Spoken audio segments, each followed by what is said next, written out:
Milk and Cereal is a film written and directed by Curry Barker. He runs the YouTube channel That's a Bad Idea, has a lot of sketch comedy as well as his short films, and now a feature film. And the movie's about a surprise birthday prank that takes a turn for the worse when a popular social media duo must face the reality of the terrifying aftermath. So this is interesting because Milk and Cereal is not a movie that's in theaters. It's not on any streaming platform like Shudder or Hulu or anything along those lines. It's actually just on YouTube. This creator, Curry Barker, has uploaded the movie for free to his channel. He's done some interviews, and this is how I became aware of the film. He did some interviews with some very reputable outlets because the movie is gaining some notoriety. A lot of people are watching it. And he explained in those interviews that for a while he did seek out distribution, but decided eventually to just release the film on his channel anyway. According to him, they spent about $800 on the movie, and that was to pay for some gear, as well as one of the professional actors that was not in their social group. In every way, this is a do-it-yourself movie, and that's obviously something I'm very passionate about. As I was watching the movie, I honestly felt very inspired by it, in that it felt very much like the type of thing that my friends and I would have tried to just do when we were younger. When you could get a bunch of people together to make something and nobody asked to be paid for it because everyone is trying to just get their name out there and everyone's willing to work for free, and you can kind of just get away with that. When I watched this movie, I really felt that spirit, and it felt really alive with that energy and youthful excitement about making stuff. And it's also really good. And I'm actually really surprised that this element of YouTube or social media in general has not really been fully explored in horror movies yet in the mainstream. There's been films like Bodies, Bodies, Bodies that have touched on it. And of course, a ton of pre-social media movies about pranks gone wrong, like say Jawbreaker, for instance. But what this does for Milk and Cereal early on is that you're kind of in this constant state of disbelief because you don't exactly know if anything you're watching is real, if any of the drama is set up, because it's prank after prank after prank. And of course, in a Boy Cried Wolf scenario, eventually there's a real problem and nobody's believing the people because they've been crying wolf for the whole movie. And that's where this film gets really unique, and I won't spoil it for you because you can just go watch it on YouTube right now if you want to.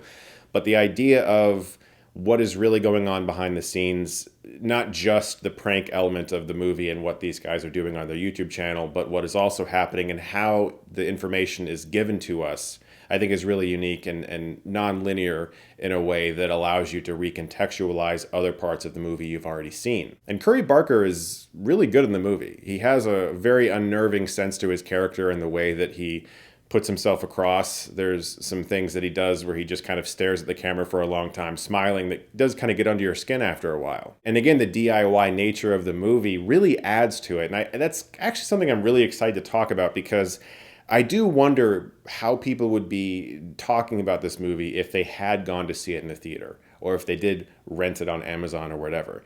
There is something that is created, I think, subconsciously when you just kind of stumble across something for free and you don't have to fork over any money. I feel like it kind of releases you a little bit from feeling like you have to be hypercritical of something because you didn't pay to watch it. But it's strange because you can also experience that exact same feeling on a service like Tubi, which shows movies that did have official distribution with A-list actors, and they're filled with ads, just like this movie is if you watch it on YouTube. I think there could be an actual study done to how that subconsciously impacts the way we talk about something that we watched or experienced in art.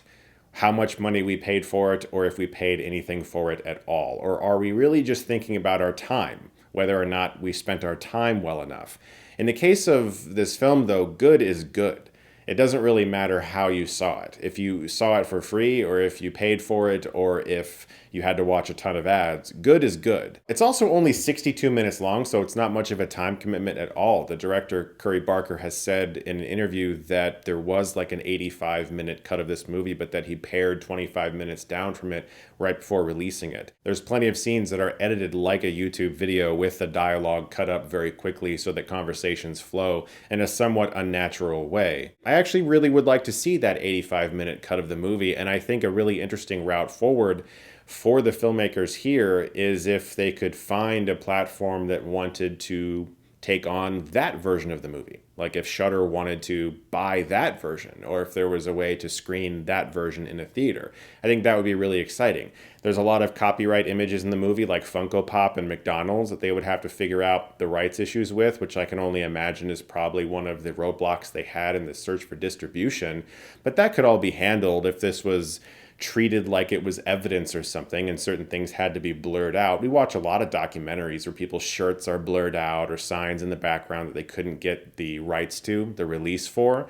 That could easily be handled. If you're into found footage horror, or you like the idea of discovering a filmmaker who will probably have a future in film really early, I would highly suggest checking out Milk and Cereal. Like I said, it's free to watch on YouTube. It's not a big time commitment. These guys clearly love what they're doing and have brought a lot of passion to it. And it was really inspiring for me to watch, which is why I'm doing a video for this movie instead of a lot of the bigger studio movies I've seen in theaters over the past week, because this is the kind of stuff that really gets me excited, that I really want to support when I hear about a genuine indie film that is just free to watch, getting a groundswell of support around it. That's the kind of stuff that makes me jump on my computer and find that script that I haven't finished yet and start working on it again. So I hope you guys do check out the film. It is super fun and very well done, especially for its budget level. Guys, thank you so much as always for watching. Look forward to more videos very soon. And if you like this, you can click right here and get Stuckmanized.